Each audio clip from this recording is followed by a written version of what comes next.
السلام عليكم ورحمة الله وبركاته. ازيكم عاملين ايه؟ يا رب تكونوا بخير. النهارده بقى عندنا بعمل فيديو عن البط المسكوفي والبط البلدي. انا جايبه شويه بط مسكوفي وبط بلدي اهو زي ما انتم شايفين يا حبايبي، وقلنا نربيه مع بعضينا. بس احنا دلوقتي في الجو في الليل، فقلت نربيه. طبعا انا حاطه لهم هنا اهوت دي رده ومعاها علف اهو زي ما انتم شايفين اهو، رده وعلف. فانا قلت ان انا اربي، وده بوكس، وانا قلت ان انا اربيهم كده واكبرهم اهو زي ما انتم شايفين اهو يا جماعه. شايفين؟ بسم الله ما شاء الله اهو. طبعا تربيه الطيور دي جميله جدا يا جماعه لما الواحد يربيها كده ويحتاجها في البيت. يعني ممكن بتاكل منك الاكل اللي بيفيد، او بتجيبي لها علف لو انت عايزاها تكبر بسرعه معاكي كده زي ما انت ما شايفه. طبعا ربايتها حلوه جدا وبتكبر معاكي وبسم الله ما شاء الله.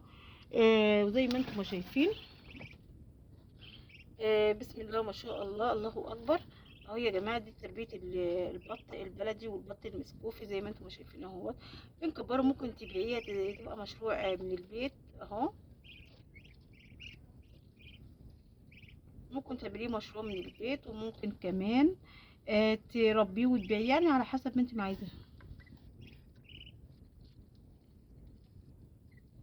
اهو شايفين يا جماعه، انا بس بحب اوريهولكم.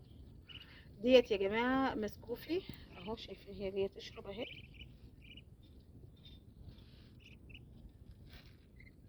دي يا جماعه البطايه دي بتختلف عن باقي البط اهو. فيهم بط بلدي بس هم دلوقتي اصلا في الليل، فعشان كده مش باينين قوي.